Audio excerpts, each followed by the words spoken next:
Hey guys, welcome back to the channel. So today we will be working on the canvas and this is what we will be painting today. Super easy bokeh landscape, and I'll be bringing the rose and butterfly back for this piece. So we're going to start with the background, and on the top part I'm going to start with violet grey. So it's basically purple with a tint of grey in it, and as we move lower we're going to blend it into purple pale. And I'm using a flat white brush for this, and then as we move lower I'm going to be using pink, and originally I added orange to capture the evening sunset, but I changed my mind about this layer and you'll see. And at the bottom I want something more like a darker shade of magenta, so I start with purple red and then I slowly mix in with a little bit of dioxazine violet. Once I'm done with a couple of layers, I leave the paint to dry, and then now I'm painting over, this is probably like the fourth layer overnight. So again, I'm going to follow the sequence. I start with violet grey on top, followed by purple pale, but this time I add more pink in the middle. This is pale pink, by the way. And I continue to blend it with the purple. I'm using a flat white brush. I find that when the brush is a lot bigger for this sort of blending, when you're trying to cover a bigger surface, it tends to blend a lot easier and much smoother application. And at the bottom I add more dioxazine violet and just a little bit of purple pale to get the magenta that I was talking about. And over here I realized that I didn't really like the orange, so I'm just going to cover the orange with this shade of magenta and I blend it with the pale pink. So I actually kind of like this color combo, and I think I might be working with this set of colors a little bit more in the future. So once the whole blending is done and you've got the smooth gradient, I'm going to use a chalk to sketch the shape of the city skyline. So I'm going to draw a few rectangle shapes of the buildings, some taller and some more dense in some areas, and a little bit of spacing apart. The thing about sketching it out with the chalk first gives you so much flexibility. So for example, here the chalk lines look a bit too high, so I just followed the shape of it, but I drew the city skyline slightly below the chalk lines.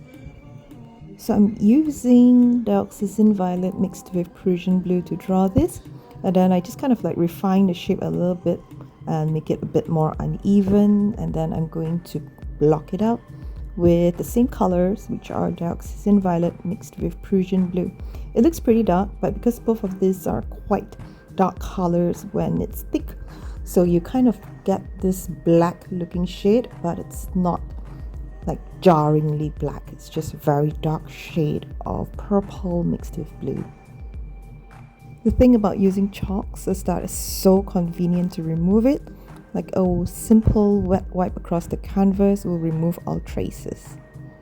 So the next step is to blur the background, or rather soften these dark lines or shape of the city skyline. Right now the line looks very harsh and it's just very sharp and jarring in the background. So what we want to do is we want to take a finer paintbrush. I think I'm using like size 0 for this, and we want to remember the color of the background that we want to blend it into. So this is a close-up shot. First in the middle I mix magenta, which is the purple red mixed with dioxazine violet and a little bit of pale pink. That's the shade of the background. And then I'm going to also blend it with purple blue and dioxazine violet, which is the shape of the buildings.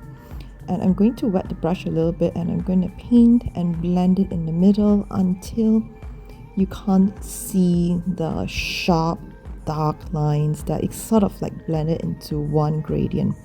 So when you pull the camera back, on the left it's blended and softened, and on the right it's still untouched, and that's when you can see the difference when we blend it to soften these very sharp lines.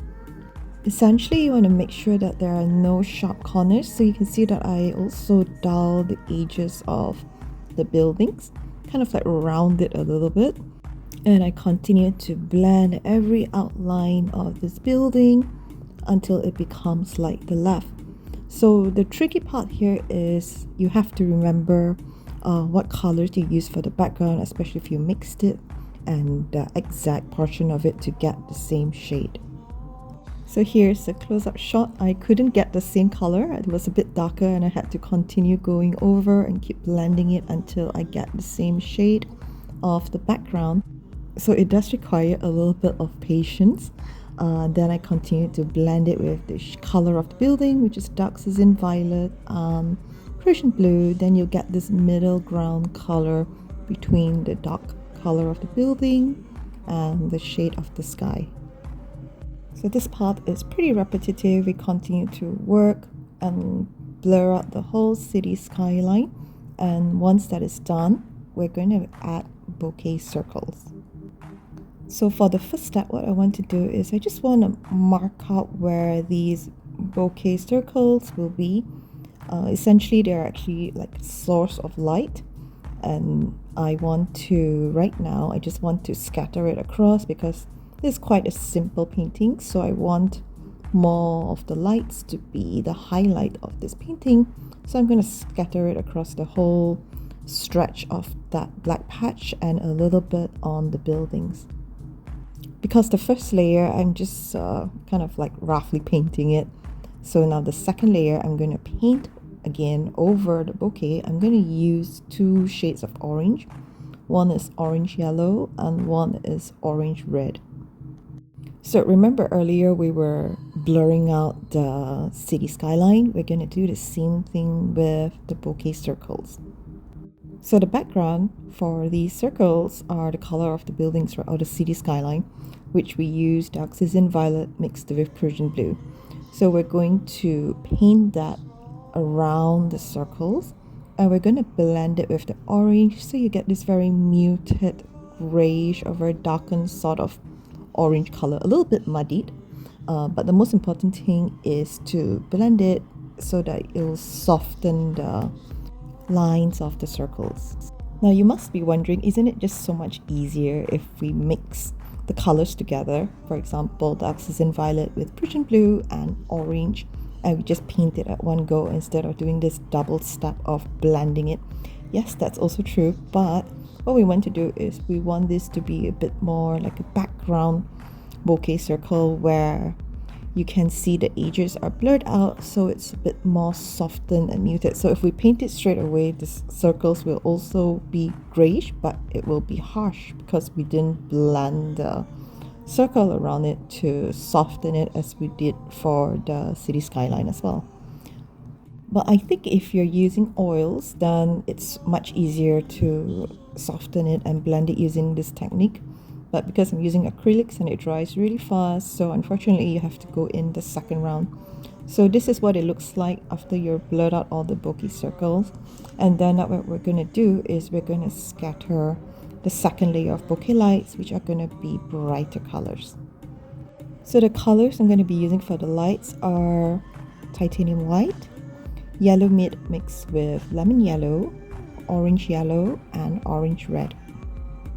So I'm not sure if you noticed it, but I've realized that by blurring out the first layer of bokeh light and then painting over it with the second layer of bokeh light, it really helps to bring out the brightness of the colors. So we're not going to be painting over it entirely.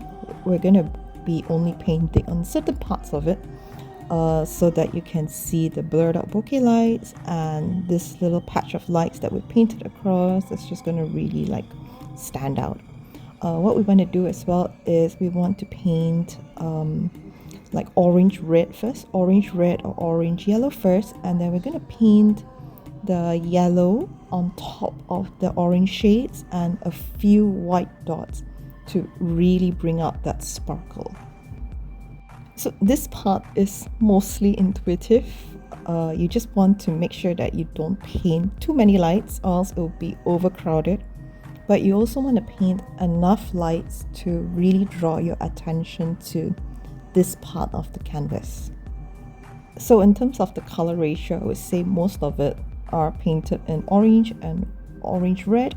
And then on top of it, I scatter a little bit of yellow mid mixed with lemon yellow, and then just a few dots of bokeh circles in titanium white. So for me, this part is just really about trying not to paint too many or overdo it, but also keeping it like enough circles to brighten up the painting. So here is another close-up shot. You can see how I start with the orange circles and then I paint on top of it with a few yellow circles, and then I just add like 1 or 2 white circles to really make it pop. And also I paint like in between the blurred out bokeh circles, and I leave the blurred out bokeh circles kind of just like peeking out from behind. So I want the attention to be on the row of bokeh circles below the buildings. So we're just gonna like sprinkle like 1 or 2 bokeh circles along the top of the buildings, like just 1 or 2, so it doesn't take the attention away from the cluster of bokeh circles at the bottom. So once I've mapped out the second layer of bokeh circles, I just go in and I touch it up, because you can see the paint is a little bit uneven and not exactly opaque. So I just go in with a tiny paintbrush and I touch up each circle individually. This feels a little bit like a double step. If I had painted it properly in the first round, then I wouldn't have to go it again. Yes, that's true, but for me, sometimes I need to just map it out first so I have the vision in case I want to make any changes, and then it gives me more flexibility to edit it. So now that the background is done, I just sketched out the rose and the butterfly in portrait tone, and then now I'm just going to paint the petals of the roses first. I know they look a little bit out of place, but that's also kind of how I like it, because sometimes I also feel like I'm a bit out of place. I'm using titanium white and pale pink plus portrait tone and rose red for the rose. This is one of my favorite color combos when I'm painting a light pink rose.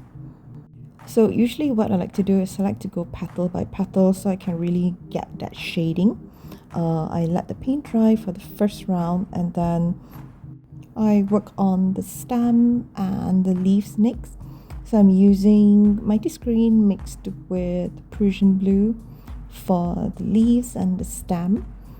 Also, wait, I want to point out that I let the paint dry first because the paint isn't opaque enough. It's a bit see-through, so it'll work with a second layer, then it'll look much better.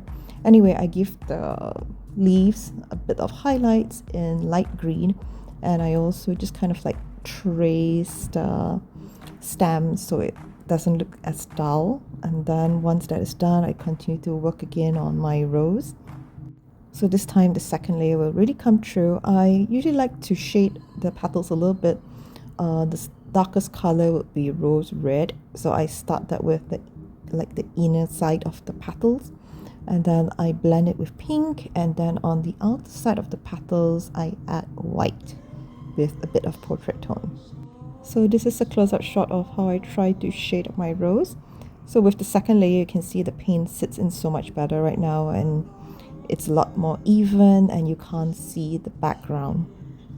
I'm using a size 00 brush for this to really get into the nooks and crannies of each petal. And once that is done, I'm going to paint my blue butterfly. I also know blue is a little bit like, I think a monarch butterfly, the orange one would match it better, but like I said, I want this to look a little bit out of place. So the colors I'm using are ultramarine blue for the butterfly, and then I outline the tip of the wings in black, and in the part of the middle part here I mix turquoise with titanium white, and I just kind of like drag the paint outwards. All this is done while the paint is still damp, so it's much easier to blend.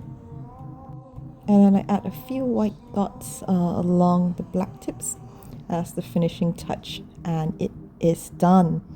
I hope you like this painting. I actually kind of like how it turned out. It's pretty simple, but I like the colors and also the bokeh lights.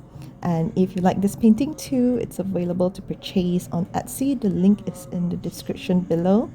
And I hope you find this tutorial useful. Thank you guys so much for watching, and I'll see you again in the next video. Goodbye.